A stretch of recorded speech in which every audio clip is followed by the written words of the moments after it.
This deck is an affront to all principles of deck building you have ever learned. The fact that it is a playable, let alone good deck right now, is offensive to my core. Forget everything you've learned about how to build a Marvel Snap deck and how to identify synergies and what cards go together with what other cards. We're not in a metagame that cares about that anymore. We are in a metagame of, did you draw the thing that I am 100% going to lose to? And this deck is here to maximize the drawing of things that other people lose to.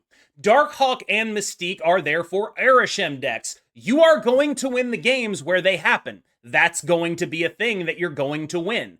Darkhawk is unapproachably large, and while many people are arguing it's not enough of a counter to Arishem, it is, to me, the Mobius and Mobius of the archetype, where if you have this card and they're doing what they do, most of the time they're just not going to beat it. Yeah, they have tech cards, sometimes Loki has Rogue. It doesn't really matter, that's still just an amazing thing to be doing against them. It just means that it's not a 100% guaranteed win, but it is a game that you're going to be very favored in. Speaking of Mobius, he's the second thing here. One thing that a lot of Arishem decks are doing is playing Loki, and people targeting Arishem are also playing Loki. This means that you can leverage Mobius to shut those players down almost entirely. Your deck at cost is going to be a lot worse for them than if it had a discount here. Now, this is genuinely appalling that this is a thing that I'm making a video on. And I think it speaks to just the popularity and power of Arishem that that's where we are. Because when you talk about how to beat Arishem, I think I would truly be lost were it not for the card Darkhawk. And the card Darkhawk is doing so much of the lifting. You can play nearly any deck, and if Darkhawk Mystique are in it and you draw them, you will be favored into Arishem. It is actually that simple right now. So part of why this deck is so offensive is that it's very much like, oh, okay, these are my favorite matchups. But if you don't draw the card that makes them your favored matchups, they're not your favored matchups anymore. Didn't draw Mobius into Loki? Have fun losing. Didn't draw Darkhawk into Arishem? Have fun losing. This is sort of a reflection of the level of power that these cards are bringing to bear, where you have these cards that are very polarized. And I think polarization in Marvel Snap is not something that is talked about enough. And to be fair, I think for most of Marvel Snap's history, polarization has not been a major, huge issue outside of the card Loki and now the card Arishem. It's no surprise that we're talking about it in the context of those two cards right now, where we have this sort of situation where you are incentivized to run these cards that beat these decks. And when you draw them, you beat them. And when you don't draw them, you don't. And that can feel a little bit unpleasant for someone who's trying to play at the highest level of Marvel Snap like myself. It can feel a little bit unpleasant for basically anyone because it turns the game a lot into do you have it? And so I do think that while I am employing some hyperbole here, obviously it's very possible to climb without being an Arishem deck, a Darkhawk deck, a Mobius deck, a Loki deck. It's possible to do it. You probably have to be a Clog deck or maybe a Destroy deck, but it's possible. I do think that this has sort of contracted the metagame to like a very fine point.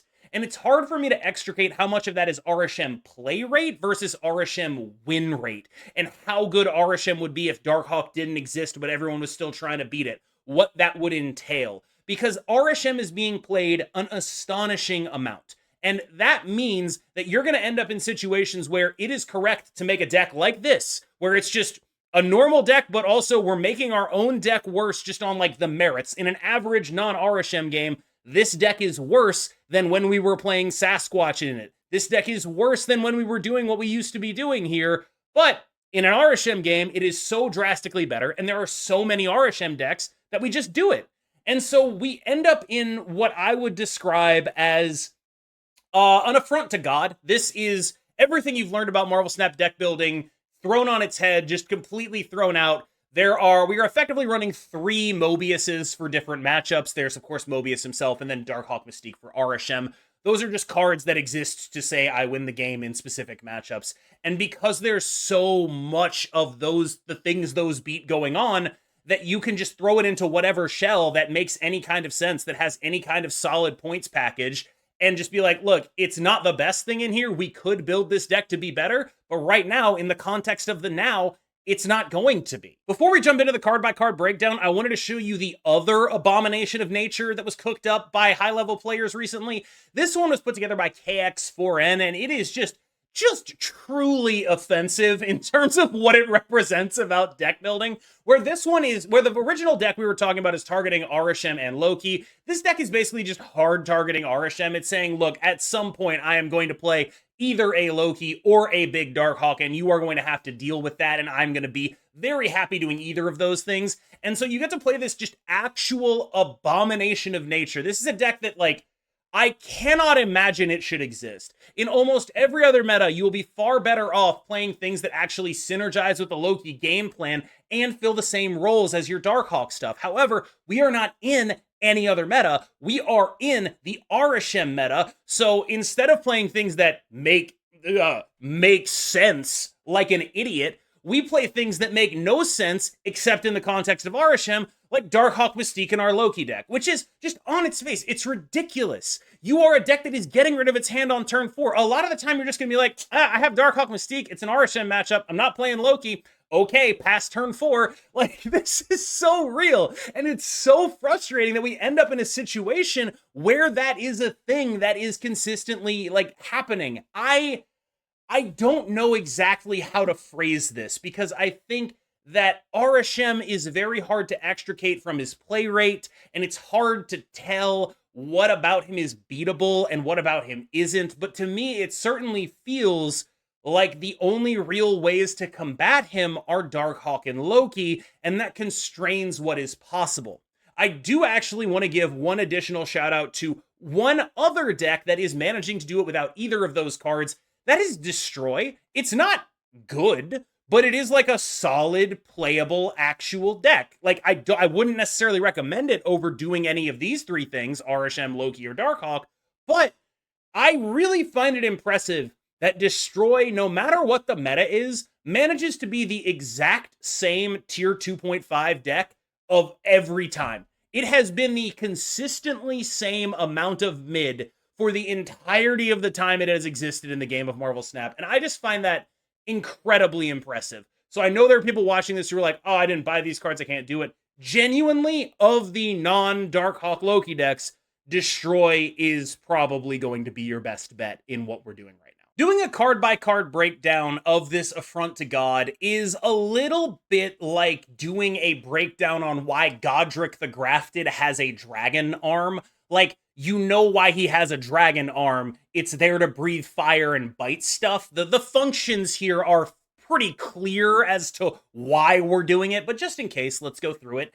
We have, of course, Kitty Pryde, who is here to assist our Angela Thena game plan. When I talked about how this deck was put together, the Darkhawk Mystique Mobius just there for specific matchups. Those specific matchups are common enough for us to want to actually do it. We end up in this situation where you need to graft a game plan, shout out to Godric, onto the Darkhawk Mystique Mobius type thing. It just ends up being a little bit more profitable for us to be a Kitty Pryde deck the way we want to do it. This is one of the major reasons why we end up being a Kitty Pryde deck. Of course, Thena's very good, very powerful card. People are no doubt going to ask what a substitute for Thena is. And I think that's a little bit hard to find out, because without Thena, you end up having like a much worse proposition in terms of getting power down early. My instinct would be Sasquatch or Jeff or Nocturne, something along those lines. But it does sort of maybe change the value proposition such that you might end up wanting to maybe play like a Cersei style Darkhawk deck instead. I'm not positive on that, but I do think you can replace this card. White Widow is another valid replacement, I think. It's very good, but far from like something that should chase you away from the archetype not having it. Everybody has Angela, so nobody's going to need to ask me for replacements here. But there are some things to think about with Angela here, because, like, yes, you are running Thena for Kitty and Angela and Hope, and that does matter. Like, it is actually quite important. But you end up in this situation. I keep saying you end up in this situation. Again, Angela's just good. Kitty Pryde is good with this card. A lot of what we do is good with this card, and she's just good enough to run it 2-3, where if she was actually a 2-0, I think we'd have to think a lot harder about whether we wanted to be an Angela deck, if we're going to run Jeff, if we're going to run Nocturne, how we're going to optimize this card. We don't have to optimize for Angela anymore, because just running Kitty allows us to optimize for Thena, and Angela is just a 2/3, 2/4, 2/5, 2/6, right? Like, so you end up with getting reasonable stats out of her just generally, and you don't have to build around her the way you used to. Ravonna Renslayer is exceedingly powerful, generally speaking, because in games where you aren't playing against Arishem, your main targets for your Mystique are going to be Iron Man. And so when you hit an Iron Man with Ravonna, you can play Ravonna Mystique. You can play Iron Man Mystique on the final turn of the game. That's a very powerful thing to do. We all like doubling power multiple times. However, in this deck, you do find that there's not enough big stuff a decent amount of the time because you don't have Sasquatch the way the deck would normally have it, right? You're worse at activating Thena unless you draw Kitty Pryde. There's some weird stuff going on, genuinely. I do think the Ravonna package is very clearly worth running in the list, though. Mysterio Mockingbird is an interesting and playable and plausible thing to be doing right now. It ends up being too small ball against an Arishem deck, but again, you're running a tech specifically for that matchup, so you want to be able to have a good game into other things. And I think this is the interesting bit, because the comparison here would be Mysterio Mockingbird versus Rockslide and Korg. And I gotta tell you, when I played this, I did come away thinking Mysterio Mockingbird was better. Rockslide and Korg, like, yeah, they're good, but against Arishem, they're not moving the needle. And against other decks, it's like, I actually would prefer having a free Mockingbird. I really would. Mystique is here to copy your Darkhawk against Arishem and to copy your Iron Man against everything else. That's literally it. Like, we wouldn't be running this card, like, straight up, if that wasn't a thing that we needed to do reliably if we wanted to beat Arishem. Sage is a little iffy. Like, it's a fine, good, playable card. It does end up in this situation where, like, if we have Darkhawk Mystique in the Arishem matchups, we always prefer playing that. It ends up being a better thing to do. But I do think it's a fine, viable card that, like, we're already running the Ravonna package, so we just end up running it. Very often a 3/8 as long as you play it on the last turn of the game. One of the things that I've noticed about Sage is I don't know if people get it yet with her, but you are very often not supposed to play her until the final turn of the game. Just very, very often. You need to be very convinced that you know what the rest of the game looks like and that it's better than Sage if you want to play her any turn before turn 6. Mobius M. Mobius is your anti-Loki tech, your anti-Ravonna tech. He's there to be good in mirrors. He helps you beat Mockingbirds, things of that nature. And I think one of the things I like about this list, as opposed to the one that fully invests in the Darkhawk, is you get to just do more of this, right? Like, you get to actually run Mobius, who's very good right now. You get to have your Mystique and your Mockingbird back in the deck. Again, like, that's all just very good right now. This, like, when I first looked at this list, I was like, there are 3 cards in here that I hate. How is this actually good? And it turns out one of them, Mobius, is actually just busted right now. And the other one, Hope Summers, is just as, like, Hope Summers is actually, I don't know, I'm going to jump ahead a little bit here. Hope Summers is the most important card in this deck. So why am I saying Hope Summers is the most important card in this deck? Like, what is it that makes this a fact? It's because Hope Summers is what allows you to do Darkhawk Mystique on the final turn of the game, removing any possibility for counterplay. This is something you're really going to want to pay attention to because it affects how you play Hope early, right? You want to, if you don't have a Ravonna down, or if they have a Mobius, or if they're able to do that, you're going to want to get 2 Hope procs on the 5th turn of the game. You get 2 Hope procs, you have the ability to Darkhawk Mystique. That is 8 energy, right? This is the most important card in the deck. Everyone who jumps into the comments and is like, oh, they'll just blow up my Darkhawk. This is why that doesn't happen. Other decks of this type do not have as good a matchup into Arishem because they are not Hope Summers decks. Being a Hope Summers deck means that there are literally 3 cards in the game that can beat your final turn Darkhawk Mystique. Eliath, which is possible, Echo, unlikely, and Negasonic Teenage Warhead, also unlikely. So that means keep an eye on how many spaces are left in your Hope lane because you need those 2 procs, unless, of course, you have a Ravonna, in which case you only need 1. Iron Man is either budget Darkhawk or just better Darkhawk against non-Arishem decks, but there's a lot of Arishem decks out there, so mostly he's budget Darkhawk. He ends up in an awkward spot because this deck does not actually have a lot of beef in it outside of the Darkhawk, because you end up just looking at like, okay, my Athena is 7, Iron Man takes it to 14, we can maybe get to 20 if I get another proc. Is 20 enough? And like, there are decks where that is not enough, just straight up. There's just are decks where that is not enough to deal with what's happening. And so you end up in a weird situation with Iron Man where it's like, we kind of don't have a better option than playing this guy because of the Ravonna synergy, because of the fact that it works with Mystique. It's hard to find anything better than this, but he ends up being like, this is about as bad as I think he's ever been while still being playable in a deck. Hello, my name is Darkhawk, and I am Mobius for Arishem. This is the only card that I think makes Arishem even remotely, like, not necessarily, like, remotely beatable, but, like, when you're talking about, like, if you want to beat the crap out of Arishem, this is the card where you start with. Like, they have a bunch of ways to beat it, but they're not very reliable, and you can play around most of them, and that just means that this card puts a real beating on them. I think a lot of people look at Darkhawk and they're like, oh, that's not a tech card because it has stats on it, therefore it can't be a tech card. No, this is a tech card. This is your Mobius. This is your Shang-Chi. This is your tech card against the thing your opponent is doing. It's just, you're not teching against the things they're playing, you're teching against the deck they built. And it has a lot of cards in it. And so Darkhawk is your tech card. That is what he's doing here. Mockingburst is really good. And when I compare this list to the list I did a video on just recently, I think it was literally yesterday, you end up looking at this as a more just awful abomination, right? Like, you end up in a situation where this is just like a very depressing, awkward, painful thing to deal with. And because of that, I like this version because it's not all about the rocks anymore, because it doesn't need to be. You're just saying, look, I think that Mobius and Mockingbird and the Hope Summers stuff, I think all of that is worth it compared to what the other deck was doing, like the Nocturne or the Rock package. I think losing that is worth it. I think sometimes my Darkhawk not being a card is worth it because it enables Mysterio and Mockingbird, because it enables having Hope Summers to get you those real Arishem wins, and because it enables having Mobius in your deck. I realize there are going to be a contingent of people who are frustrated with the video like this, because when you are someone who watches a lot of high-level Marvel Snap, you're going to look at this video and you're going to say, Cam, didn't you just do a video on a deck that was like 5 cards different from this? And to that, I respond, I really don't know what to tell you unless you want to watch another Arishem video.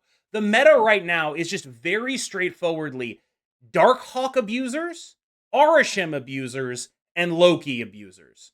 That's kind of it. That's what's happening right now. And I am someone who views it as far more important to report what is accurate, to tell you what's actually going on at the top end of Infinite, to get in on that action, than I am someone who is going to recommend or show you a deck for fun. I just, like, that is who I am. And while I commend all the people who are looking at alternate angles of trying to find that out, I am not that guy. I am the guy who is going to give you the best tool for the situation right now. Unfortunately, I think this affront to God is the best tool for the situation. As always, thank you so much for making it this far in the video. I have been KM Best. You have been phenomenal. We're going to jump into the gameplay. I think we're going to show gameplay from both Affront to God and the Abomination, just so you can see how just wild things are right now. Just absolutely wild. Thank you so much. As always, I will see you in the next one. People are very early on it in a way that they probably shouldn't be.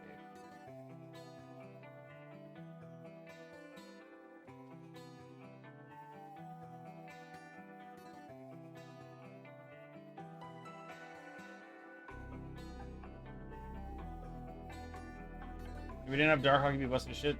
Yes. What they're saying is without Darkhawk in their deck. Seidler. Thank you for the prime. I appreciate it.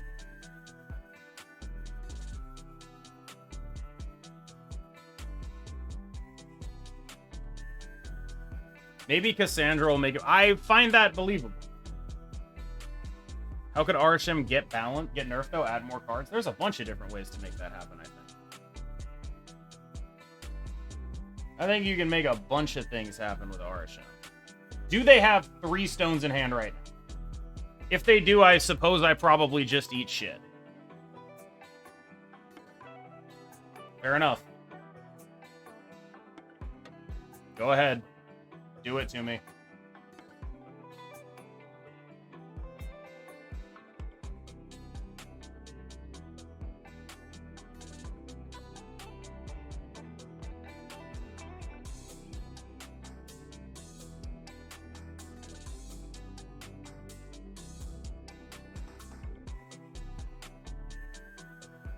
Okay, that skip means that Mobius just fucked him. I think. Unless it's the Infinite, in which case they still can't play it, actually, because of what just happened there.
Woo! God, Mockingbird is such a fucked up card. What the hell? Why does Kitty do that? Because she can't do! Oh god. Oh god.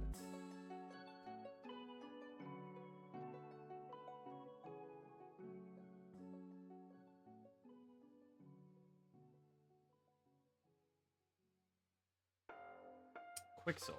Interesting.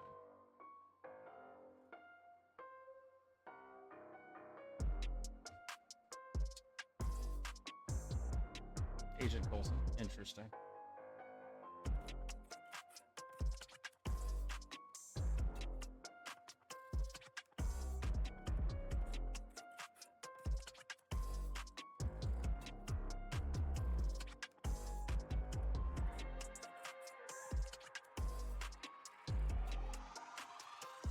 Jesus.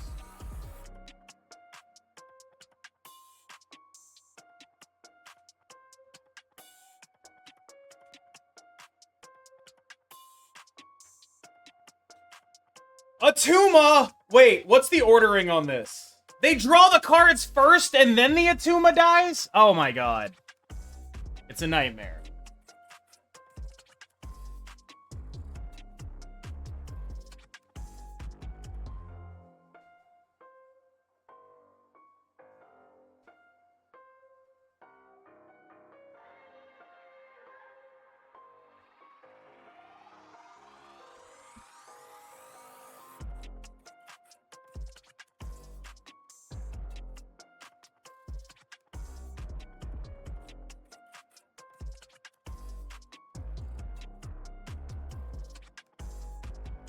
I mean, it has to stay there, but they sure did win that lane. It has to stay there, but they sure did win that lane. I cannot argue with how badly they won that lane.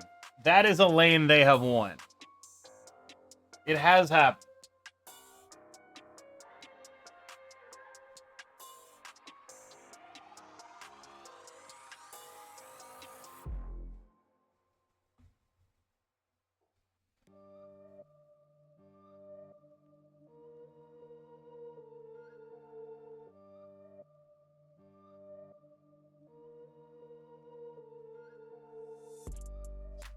So, like, we have the hawk here.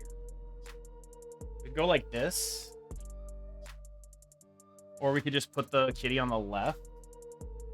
Or we could just let them have that Wakanda and try to guess where they put their power, right?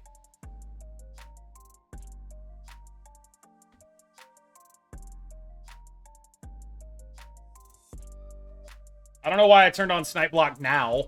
Fucking 31 power Darkhawk. We're good. We're okay. It's all right for us. Anyway, the card that we put in the deck to win that matchup won that matchup, right? B, you want to make sure that things evolving 6-drops do not always turn into, like, the world's best body. I think that was about Cersei.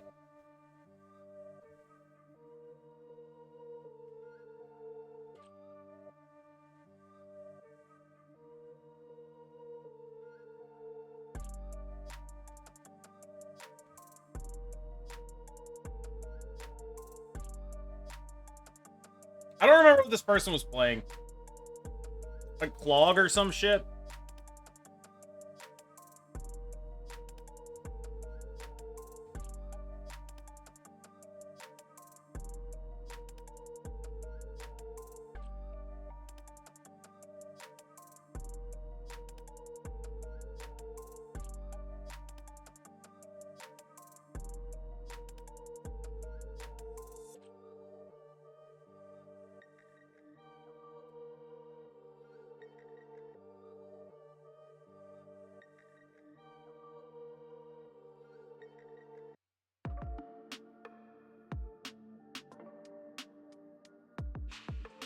Just a Mobius in a deck with a normal amount of cards. I still have just no idea.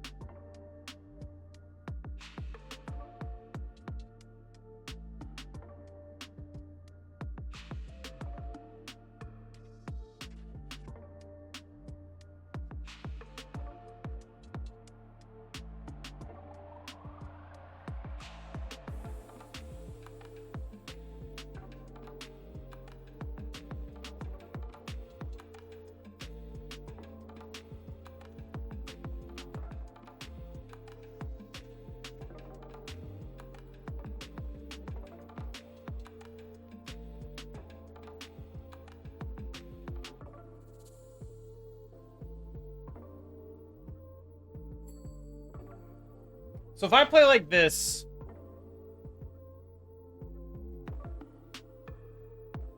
gotta be like this.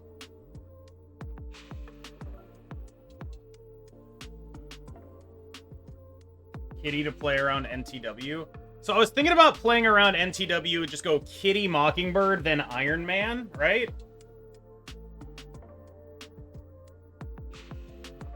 I think it ends up being something like that.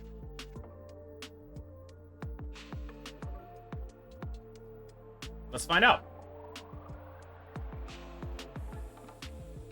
This way, my Thena does not enter Shang range.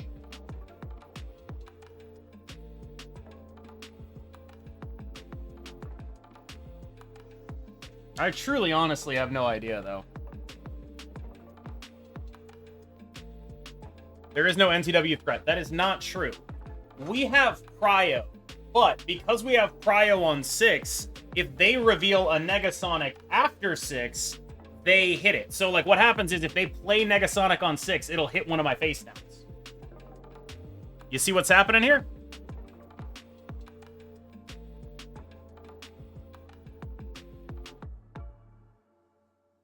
Holy fuck.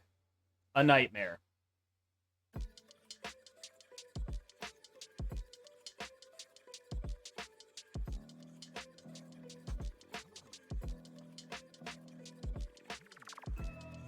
Not a nightmare enough. Okay. Me? It's definitely worse for me.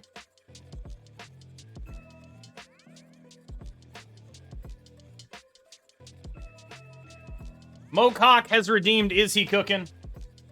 Let's find out if this man is cooking.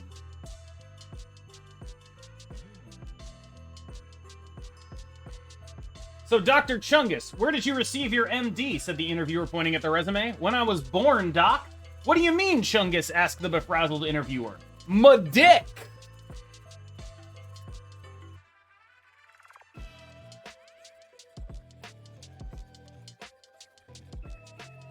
All right, chat. Is he cooking?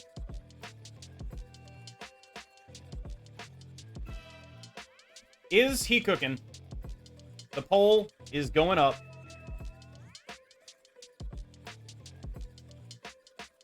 Polls up.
Nah, bro, he burnt down the house trying to cook that up.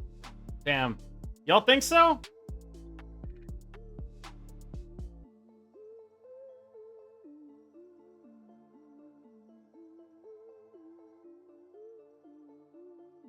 Woo! Shit. Losable for sure. Damn, they actually just drew Taskmaster Iron Man straight up. That's nuts. That's crazy. All right, what are the results of that one? Oh, we already knew what the results of that one were. Okay. All right. Farewell. Like, I play it, and I'm like, this sucks. And what it says about this metagame is nothing good. Whatever this card... Oh, hello. All right, we wait to see if they have a kitty. If they don't have a kitty, we snap. We snap.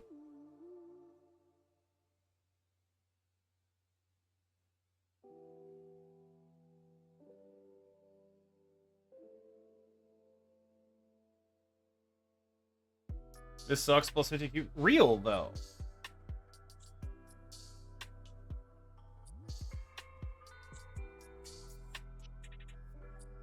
I hate that. Life is so painful.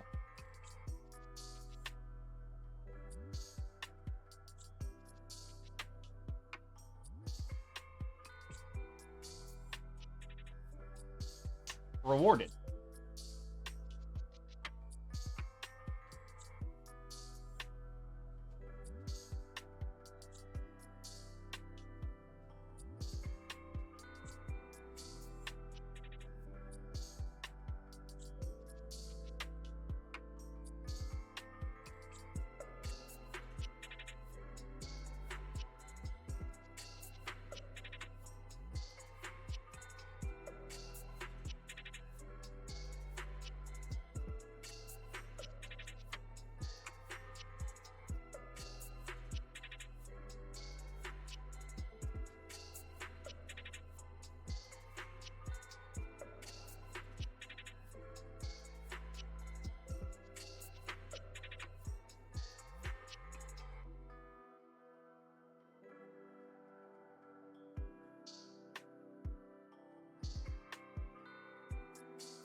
Yeah, they're always leaving there.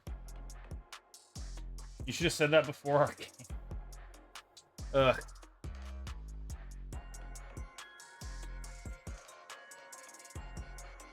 I used $25. No, I don't. That's also cheating, right? Like, I wouldn't actually give you money for it, you know? That's not right either. I get the right. No. That's wrong.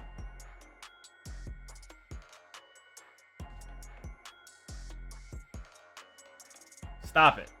I'm not buying your cubes. Fuck off.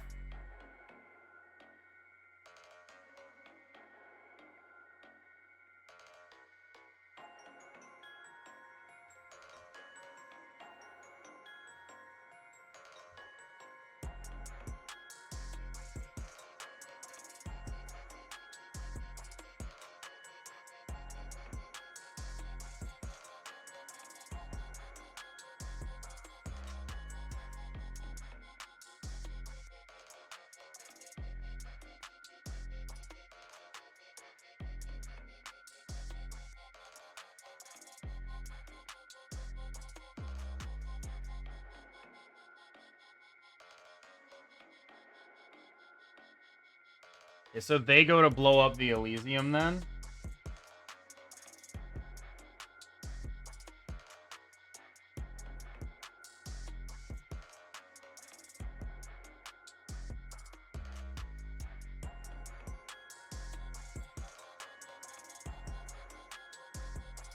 But if they do blow up the Elysium, I have Kitty Iron Man anyway, because I go to 6 here. Oh, damn. They might have just fucked themselves. They might have just fucked themselves a little bit. Some real cloggers. Oh my god, there goes my Mystique. Holy shit. What the fuck?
Yeah, you leave. Ugh, Phoenix Force just gives me the fucking willies.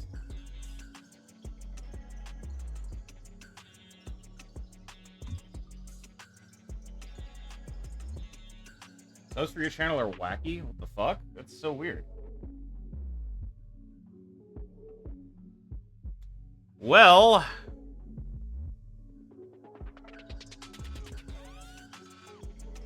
Sure. I really just need to draw the card Darkhawk. It's kind of the only thing I'm interested... Hello. Yeah, I mean, I snapped that.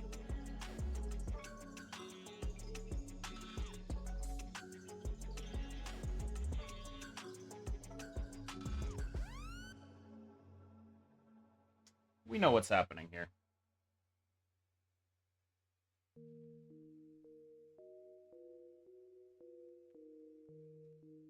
Wow.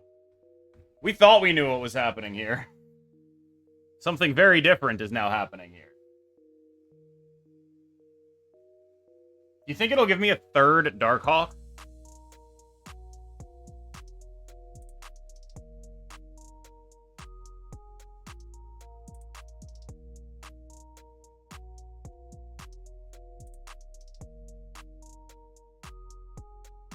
It will.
That's sick, dude.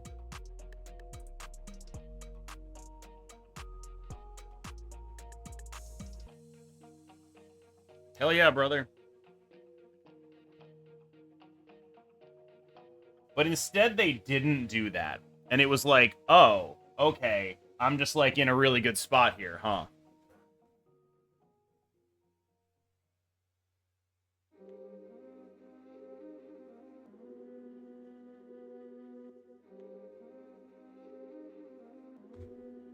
How could you lose it since they had priority? I couldn't at that point. But, well, no, if they had priority and the nowhere didn't exist.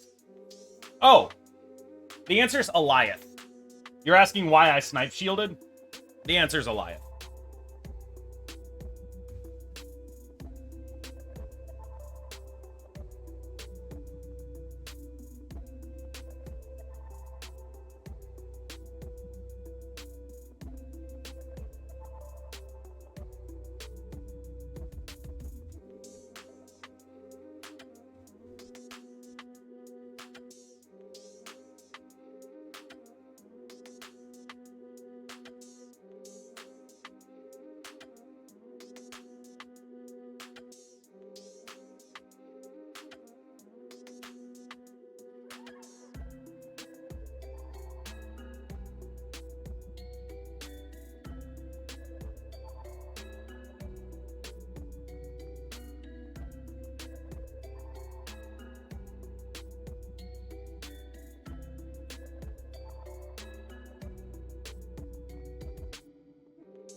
Time to die to Negasonic. Holy fuck, could you imagine? The cool thing is, just playing these two cards gets us the Fina proc middle and takes us to winning that lane. Oh, never mind. Yeah, wait. What's happening over here? Oh, we're fine. Come on now. Guess who is exactly large enough to win everything here? It's the Darkest of Hawks. Our boy. Come on. I am pretty sure they're better.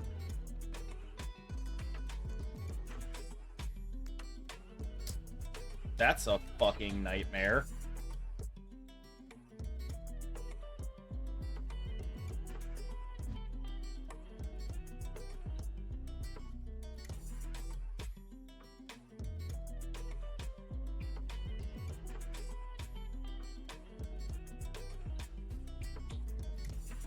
Motherfucker is looking like the Witch King.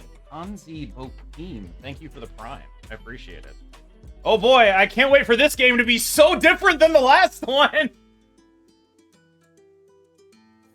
It's gonna be so different, chat, I swear!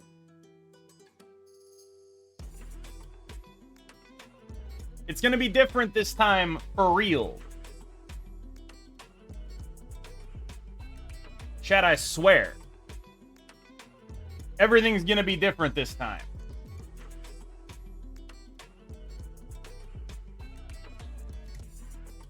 It's all gonna be different.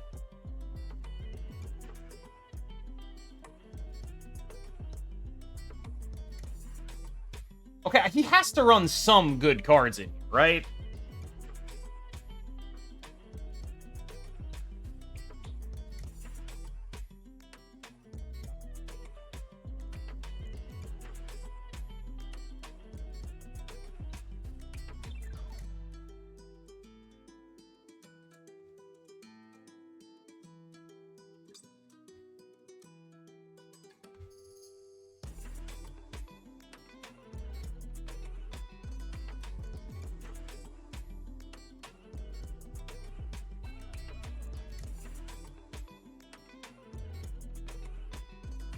Just for my mental health.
For the record, I have literally no idea.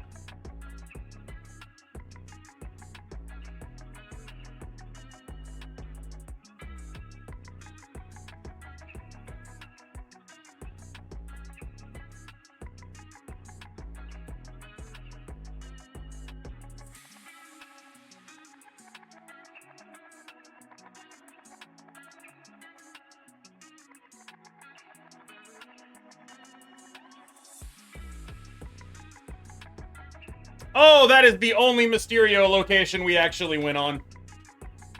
That is the only Mysterio location we actually went on.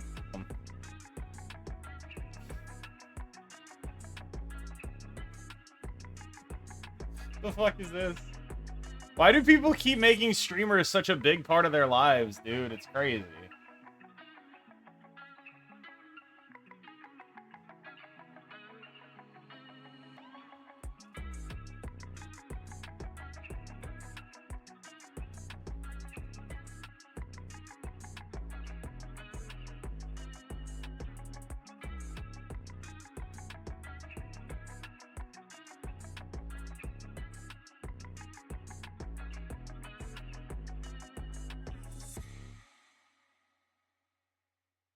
I think it's an Agatha deck?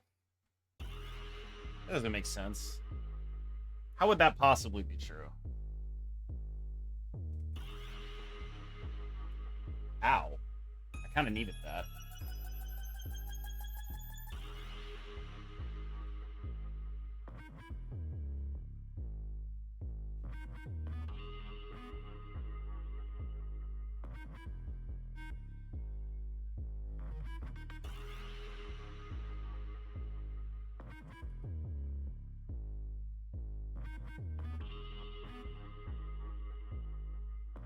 Do I just pass the turn, play Sarah?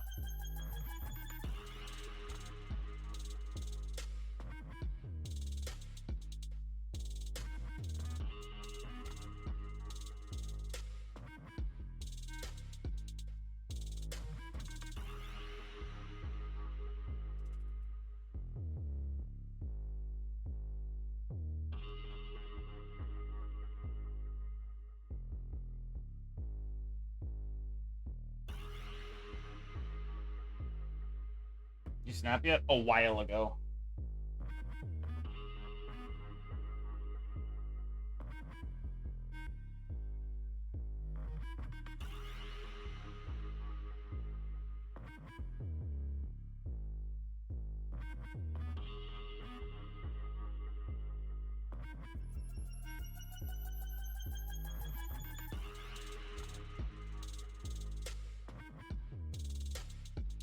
Wait, I lose.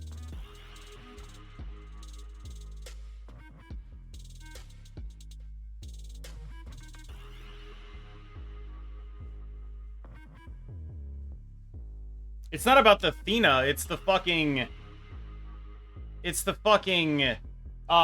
second blob that they're about to play.